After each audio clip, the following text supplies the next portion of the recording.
Naomi, always wonderful to see you, and I have to commend you. You did such a great job in this, and Thank you. my goodness, is it a no-brainer when Clint Eastwood calls and says, "You want to be in my movie?" Pretty much, definitely. It'd been a personal dream of mine for a long time. I'd wanted to. I've always said that film is a director's medium, and you want to be in the workplace with great directors, and there are teachers. It's all about their vision. So you got to team up with the right guys, and he's one of them. What was it about him? Why do people just clamor to want to be on his sets? It's no nonsense. You just get into it, and get it done. It doesn't have to be, sometimes you can get really bogged down in endless discussion, and he just wants to move. He wants to get it done. He's got really good instincts, and it happens fast and effortlessly. And it was great. I wish I had more days on the set. It was really, my whole part was shot in 3 weeks. So. Amazing experience, I'm sure. Yeah. Let's talk a little bit about Helen, and how much did you know about J. Edgar before going into this project? Not a lot. Pretty much nothing at all, just that I knew who he was. But first, I will say that when my agent told me it was a story about Hoover, I thought it was about the President Hoover. And then he mentioned his lover was going to be played by Armie Hammer, and I was like, okay, this is a different. So, but I didn't know, anything about the Clyde Tulsa, and I certainly didn't know a thing about Helen Gandy. So it was, I learned a lot. So what kind of research did you end up doing for her? Well, a lot was there in the script, but they sent me this great package, massive package of endless DVDs, a lot of documentaries, a lot of stuff on the FBI, on Hoover himself. There was books, stuff from the internet, YouTube, a lot of stuff like that.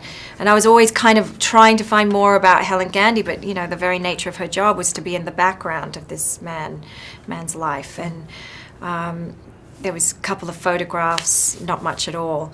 But, so it was about piecing it all together. I did manage to find the transcript of her testimony in the Library of Congress through a friend who works in government. And that was actually one of the most telling pieces of information that I found, because it just, again, reiterated what was already there on the page, her level of commitment to him, her absolute need to service her country, sense of duty, and even way after he had passed away and her career was finished, she still kept her word. Yeah. Which was what not an to give up. Amazing relationship the two of them had. Yeah. I mean, really, like you say that she was working for her country, but she stood by him for what 50 years? Yeah, I know, and that was my big question. How do you do that? Is that really just because you're serving your country, or does she have a place in her heart for him? I don't, Again, those were all my decisions to make up. There weren't any facts available about her personal life and beliefs, and yeah, it was really fascinating to watch.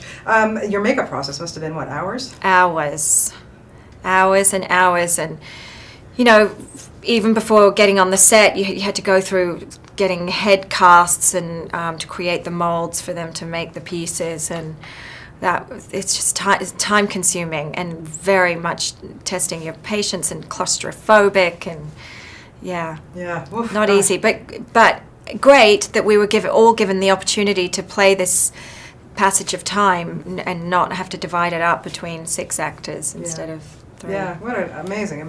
Now, Leonardo, there's not enough I can say about him. He's so spectacular in this movie. Yeah. He just hits it out of the park. When you're working with him so closely in a movie like this, what was it when you stand by and you watch him and go, what impresses you about a guy like that?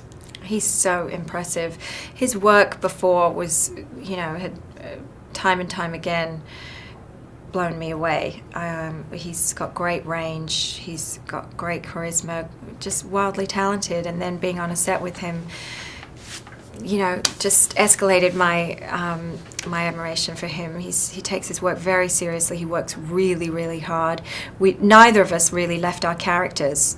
Not that there was much time to, anyway, with Clint, the speed he moves at. He obviously was working with the dialect, he was working with the changes in his physicality, and, you know, I just every day couldn't believe. I mean, he had pages and pages of dialogue that you have to do in front of lots and lots of extras, and he never made a mistake. I never saw him make a mistake. Wow. You know, we were just talking earlier about, you know, being a mom and stuff, and I'm just wondering, how does that make you choose what projects you do now? Does it make a difference to you? Absolutely. I mean, not so much in the, my kids